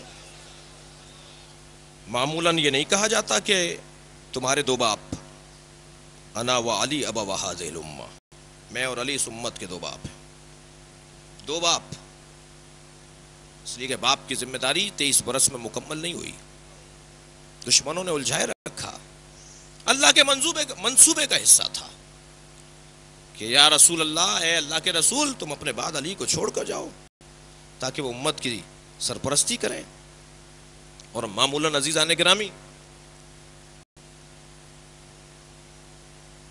آپ نے اگر شادی کی تقریبات میں محسوس کیا ہو تو عالم دین موکل سے اجازت لیتا ہے, وکیل بنتا ہے. ہمارے ہاں پاکستان میں ذرا اور اہتمام کیا جاتا ہے, لڑکی کا وکیل علیحدہ ہوتا ہے, لڑکے کا وکیل علیحدہ ہوتا ہے. اگرچہ بہت ضروری نہیں ہے لیکن بہرحال اہتمام کے ساتھ ہوتا ہے. تو آپ نے دیکھا ہوگا کہ لڑکی سے اجازت لینے کے بعد وکیل جب نکاح کے صیغے جاری کرنے لگتا ہے تو والد سے بھی پوچھتا ہے کہ آپ کی بھی اجازت ہے, اس لیے کہ ولی ہے, باپ ولی ہے, اور ولی کی اجازت کے بغیر اس کی بیٹی کا عقد کیسے ممکن ہے. لیکن کبھی غور کیا کہ کسی وکیل نے, کسی عالم دین نے کسی لڑکی, کسی دلہن کی ماں سے بھی پوچھا ہو؟ کبھی ماں کا مقام بہت اونچا ہے, ماں کا ادب بہت زیادہ ہے, ماں کے پیروں کے نیچے جنت ہے, لیکن کبھی بھی کوئی عالم وکیل باپ سے پوچھنے کے بعد ماں سے نہیں پوچھتا, بلکہ ماں سے نہیں پوچھتا اس لیے کہ باپ ولی ہے. شاید پیغمبر نے اس وجہ سے فرمایا ہو میں اور علی اس امت کے دو باپ ہیں کہ اگر کسی مرحلے پر علی کے مقابل کوئی ماں آ کر کھڑی ہو جائے تو دیکھنا علی کیا کہہ رہے ہیں.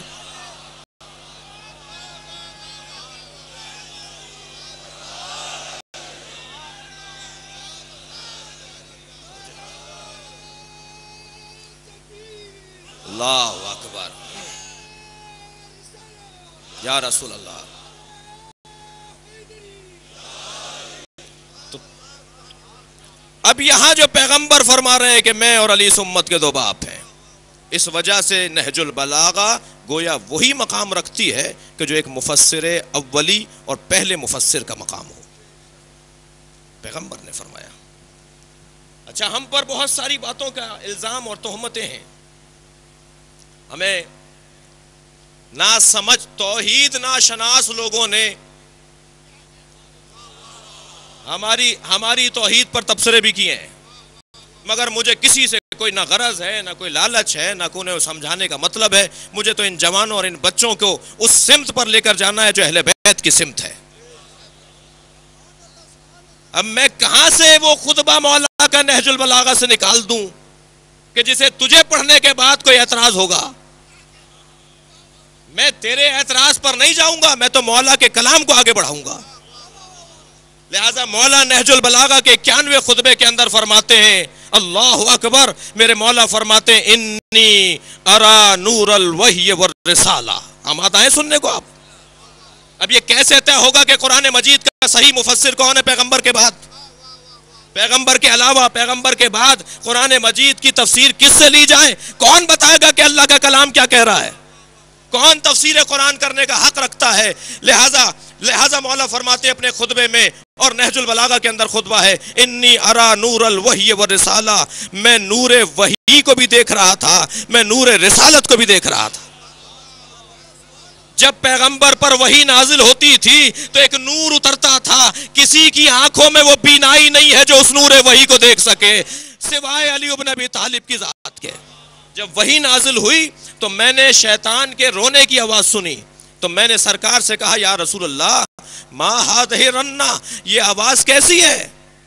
فرمانے لگے ھذا رن الشیطان، یہ شیطان کے گریے کی آواز ہے.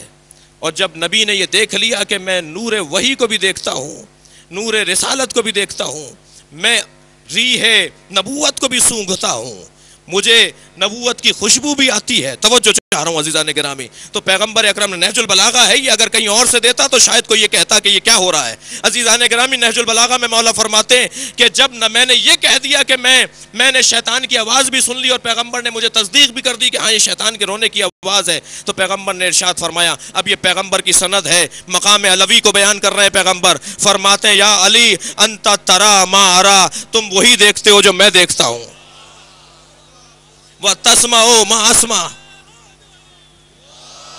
اور وہی سنتے ہو تم جو میں سنتا ہوں. وَلَكِنَّا لَيْسَتْ بِنَبِيٍّ، لیکن علی تم نبی نہیں ہو، تم میرے وصی بھی ہو، تم میرے وزیر بھی ہو، تم میرے خلیفہ بھی ہو. صلوات بھیجے محمد و آل محمد.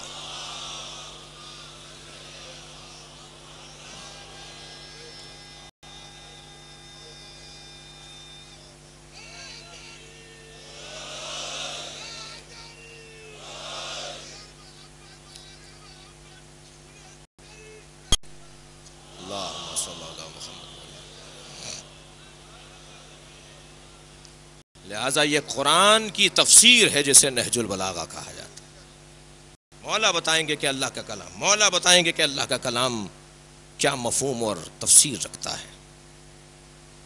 عزیزان گرامی، بات آگے بڑھے گی، لیکن یہاں نہج البلاغہ کے بعض منزلوں پر آ کر بعض شارحین نے کہا ہے، ابن ابی الحدیث معتزلی شرح نہج البلاغہ میں ایک منزل پہ لکھتے ہیں کہ جب میں نے علی کا یہ خطبہ پڑھا، فرماتے ہیں یہ خطبہ جو الہاکم التکاثر حتی زرتم المقابر، سورہ تکاثر کی تفسیر بیان کرتے ہوئے مولا نے مرنے والوں کا حال بیان کیا ہے کہ موت کے بعد کیا ہوتا ہے. دیکھیے دو چیزیں ایسی ہیں جو علی کے علاوہ کوئی بیان ہی نہیں کر سکتا، ایک اللہ، ایک قیامت. اللہ اور قیامت علی بن ابی طالب کے علاوہ کوئی اور بیان ہی نہیں کر سکتا. اللہ کیا ہے، اللہ کی صفات کیا ہیں، اور قیامت اور مرنے سے لے کر اور قیامت اور برزخ کی منزلیں اور وادی السلام اور پھر دوزخ اور جنت اور یہ سارے معاملات سوائے علی بن ابی طالب کے کوئی اور بیان نہیں کر سکتا. بڑے بڑے خطیب موت کے اوپر تقریر کرتے ہیں، قبر کے حال پر تقریر کرتے ہیں، وادی برزخ اور برزخ کی وادیوں پر تذکرہ کرتے ہیں، لیکن یہ اقوال آئے کہاں سے ہیں؟ اس لیے کہ جو وہاں گیا ہے وہ تو بتانے کو واپس آیا نہیں. یہ اقوال آئے کہاں سے ہیں؟ یہ آپ نے خیالات لیے کہاں سے ہیں؟ یہ میرے مولا نے بتایا ہے کہ مرنے کے بعد کیا ہوتا ہے. مولا علی نے بتایا قبر میں کیا ہوتا ہے، فرشتے کیسے آتے ہیں، کیا پوچھتے ہیں. یہ روایات اور ان چیزوں کو بیان کرتے ہوئے اس سورے کی تفسیر مولا نے بیان فرمائی ایک خطبے کے اندر. وہ ابن حدید کہتے ہیں کہ وہاں ایک ایسا جملہ ہے کہ جس جملے پر پہنچنے کے بعد پہلے تو کہتے ہیں یہ والا خطبہ میں نے علی بن ابی طالب کا 1000 مرتبہ پڑھا ہے، اور ہر مرتبہ پڑھنے پر ایسا لگا جیسے پہلی مرتبہ پڑھ رہا ہوں. ایسا لگتا تھا کہ آج ہی میں نے پہلی دفعہ اسے پڑھا ہے. نیا پیغام مجھے ملتا تھا، نئے دستور مجھے اس میں سے ملتے تھے. اس پورے خطبے کے اندر کہتے ہیں کہ ایک فقرہ ایسا ہے وَسَلَكُوا فِي الْبُطُونِ بَرْزَخِ سَبِيلًا، اور یہ مرنے والے برزخ کی وادیوں میں ایسے گھوم رہے ہوتے ہیں کہ جیسے کوئی پرواز کرنے والا پرندہ گھوم رہا ہو۔ ابن حدید کہتے ہیں کہ اس فقرے پر پہنچنے کے بعد فلاں فلاں فلاں نام لکھتے ہیں کہ ادیبوں نے کہا کہ جب ہم اس جملے پر پہنچتے ہیں تو ہمیں اس جملے سے زیادہ اچھا اور ادبی جملہ کہیں اور دکھائی نہیں دیتا، اور ہم اگر وادی برزخ پر کچھ لکھنے لگے تو علی کا یہ جملہ کافی ہے اور قلم توڑ دیا جائے۔ اور کہتے ہیں کہ اسی طرح بہت سارے ادیبوں کا یہ کہنا ہے کہ جس طرح قرآن مجید کی آیات میں آیات سجدہ ہیں، ایسے ہی علی کے کلام میں بھی کہیں کہیں کلام سجدہ پایا جاتا ہے، یعنی اس کلام کو پڑھنے کے بعد دل کرتا ہے کہ اللہ کا سجدہ کیا جائے، جیسے قرآن مجید کو پڑھتے ہوئے اللہ کا سجدہ کیا جاتا ہے۔ آیت اللہ محمد حسین طباطبائی صاحب المیزان کی خدمت میں جب ابن حدید کا یہ فقرہ لے کر گئے کہ وہ یہ کہتے ہیں کہ جیسے قرآن مجید میں آیات سجدہ ہیں، علی کے کلام میں بھی کلام سجدہ پایا جاتا ہے، فقرات سجدہ پائی جاتی ہیں کہ اسے پڑھنے کے بعد اللہ کا سجدہ کیا جائے، تو کہیں یہ مبالغہ اور غلو تو نہیں ہے؟ تو انہوں نے جواب دیا خبردار، یہ کوئی مبالغہ نہیں ہے، یہ کوئی غلو نہیں ہے، اس لیے کہ یہ قرآن ہی کی تفسیر کا نام ہے۔ جس طرح قرآن مجید کی آیات پر سجدہ کیا جاتا ہے، ایسے قرآن کی تفسیر میں اتنا کمال ہے کہ اسے دیکھ کر اللہ کا سجدہ ضروری ہو جاتا ہے۔ میرے مولا کے کلام میں جو دم اور طاقت پائی جاتی ہے تو کہیں اور نہیں ہے۔ اور اس نہج البلاغہ کی عظمت اور آفاقیت کا اندازہ عزیزان گرامی لکھنے والوں کی عاجزی اور ناتوانی کے اظہار کی صورت میں ہے کہ ہمارے بس کی بات نہیں ہے کہ ہم نہج البلاغہ جیسا کلام پیش کر سکیں۔ اور بڑے بڑے لوگوں نے اظہار کیا کہ اگر ہمارے پاس فن خطابت اور الفاظ کا ذخیرہ ہے تو وہ علی کی وجہ سے ہے، کہ اگر کوئی افصح العرب کہلائے، ابلغ العرب کہلائے، اخطب الخطبہ کہلائے تو اسے علی کہتے ہیں۔ تمام تر ادیبوں کے سامنے اگر میرے مولا کا ایک خطبہ رکھ دیا جائے تو عاجز ہیں کہ اس خطبے جیسا کوئی خطبہ ترتیب دے سکے۔ بات کل آگے بڑھے گی۔ نہج البلاغہ قرآن کی تفسیر اور قرآن کی طرح اعجاز رکھتا ہے، معجزہ ہے، عاجز ہیں لوگ اس کے آگے کوئی نیا کلام لانے سے۔ آج 4 محرم ہے،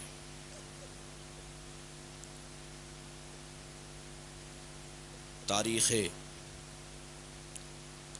اسلام میں خواتین کی بڑی خدمات ہیں۔ اگر اسلامی تاریخ میں خواتین کے حصے کو ختم کر دیا جائے تو مردوں کی وہ شجاعت اور بہادری ناتمام اور ناقص دکھائی دے گی۔ کربلا میں بھی 9 مائیں ہیں جنہوں نے اپنے بچے قربان کیے ہیں۔ ان میں ایک ماں ام وہب، ان میں ایک خاتون زوجہ وہب کلبی۔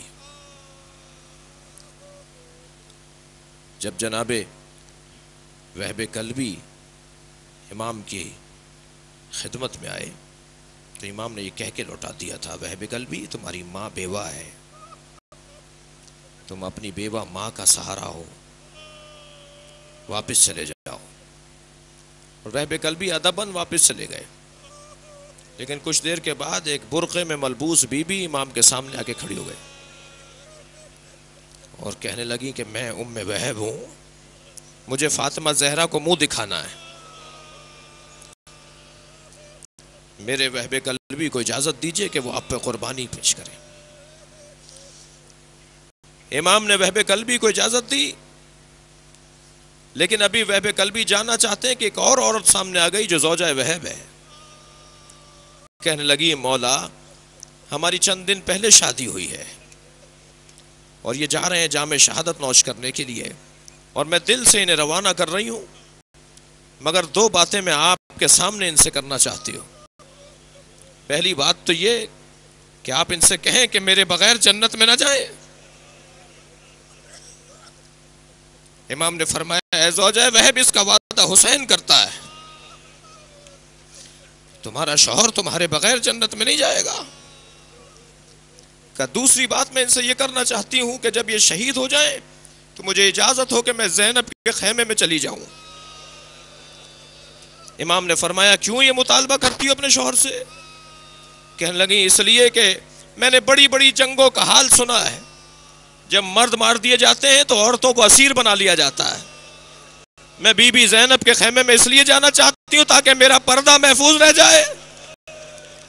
بس یہ جملہ سننا تھا، امام کی آنکھوں میں آنسو آ گئے، فرمانے لگے اے زوجہ وہب، اس کا وعدہ حسین نہیں کرے گا۔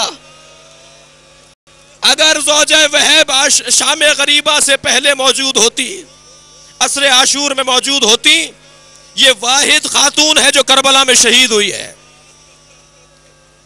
کہ جب جناب وہب کلبی کا سر کاٹ کر ظالموں نے ان کی ماں کی طرف پھینکا، اسی خیمے کی طرف پھینکا جو وہب کلبی کا خیمہ تھا، تو میں نے مقتل کا جملہ دیکھا، وہب آگے بڑھی، اپنے بچے کے کٹے ہوئے سر کو اٹھایا اور پیشانی کا بوسہ لے کر کہا اے وہب کلبی، تو نے مجھے حسین کے سامنے سرخرو کر دیا۔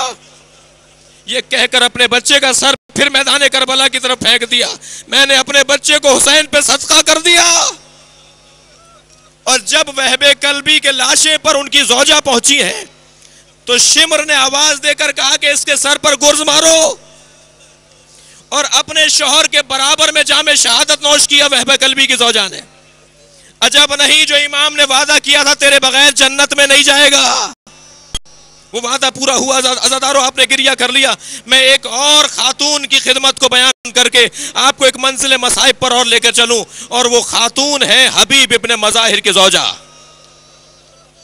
جب حبیب ابن مظاہر نے اجرکم اللہ یہ جملہ کہا کہ میں بوڑھا ہو گیا ہوں، میں حسین کی کیا مدد کروں گا، اس ضعیفی میں کیا کام آؤں گا، تو ایک مرتبہ اٹھ کر گئی، سر پر چادر رکھ لی اور کہنے لگے حبیب تم گھر میں رہو، میں حسین کی مدد کو جا رہی ہوں۔ کہا تم مدد کو کیا کرو، کیسے جاؤ گی؟ کہا تم نے نہیں سنا کہ حسین کے ساتھ زینب بھی ہیں، حسین کے ساتھ علی کی بیٹیاں بھی ہیں۔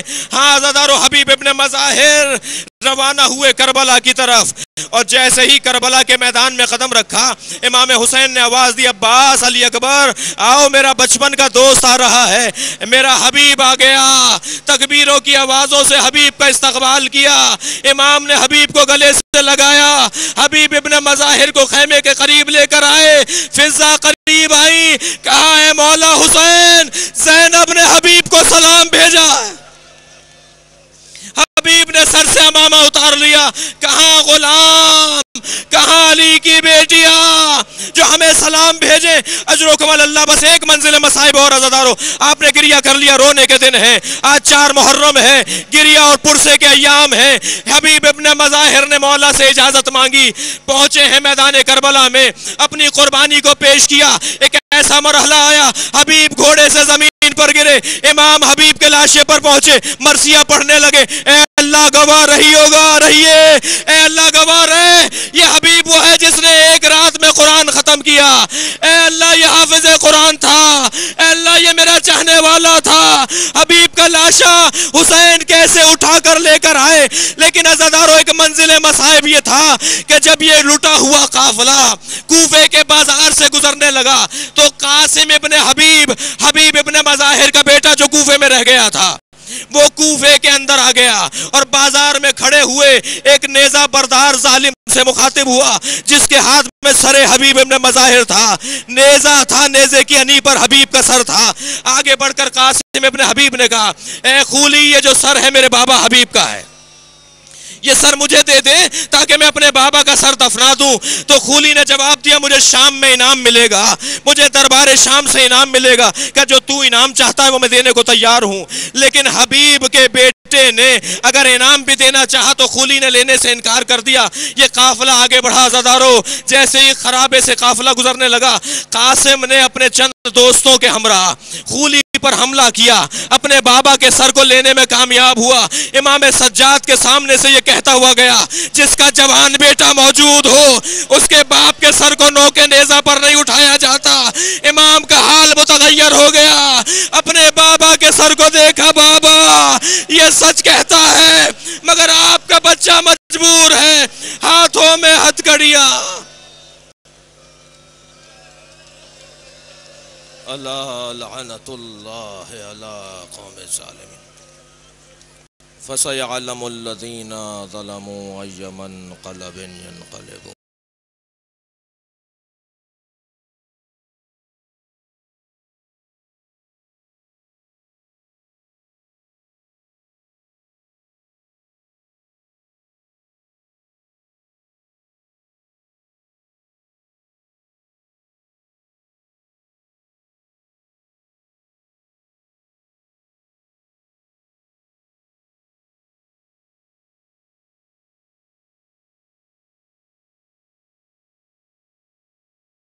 الدين إياك نعبد وإياك نستعين اهدنا الصراط المستقيم صراط الذين أنعمت عليهم غير المغضوب عليهم ولا الضالين اللهم صل على محمد وعلى محمد.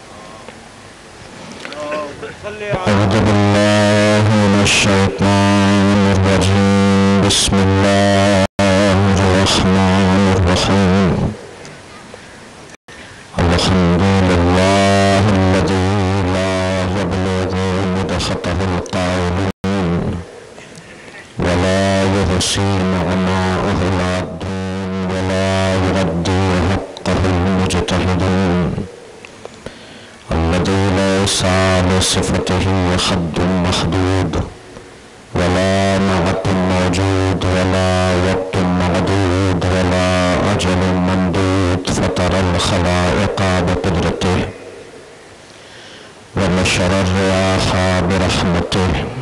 الصلاة والسلام على الرسول المسدد المصطفى الأمجد المحمود الأحمد سيدنا ومولانا ومولى الكونين جد الحسن والحسين وعن أبي القاسم محمد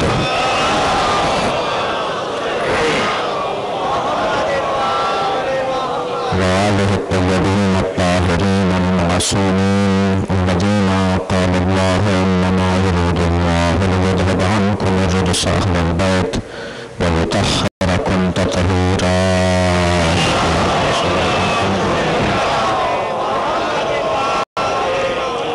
ولعنة الله على أعدائهم أجمعين من غير عداوتهم إلى قيام يوم الدين. أما بعد فقد قال الحكيم في القرآن الكريم بسم الله الرحمن الرحيم ووهبنا لهم من رحمتنا وجعلنا لهم لسان صدق عليا. الصلوات.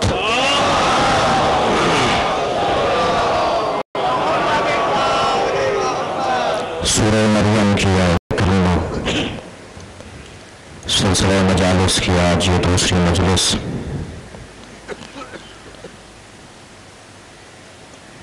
موضوع سخن نہج البلاغہ عین دار قرآن.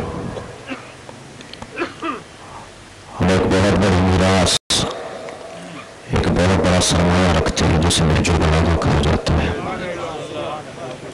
ایک ایسا سرمایہ جس نے ہماری عزت میں اضافہ کیا ہے،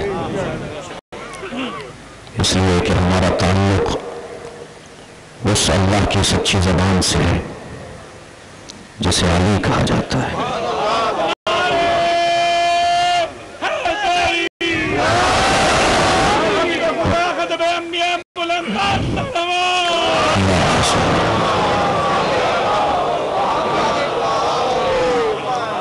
اور حضرت ابراہیم نے اپنی نسل میں ایک سچی زبان اللہ سے مانگی، یا اللہ میرے اولاد میں آخری زمانے میں ہمیں ایک لسان صدق عطا فرما. حضرت ابراہیم نے قربانی بہت بڑی دی تھی اور اس قربانی کے صلے میں اللہ نے حضرت ابراہیم کی نسل میں امامت کو قرار دیا۔ وَمِن ذُرِّيَّتِي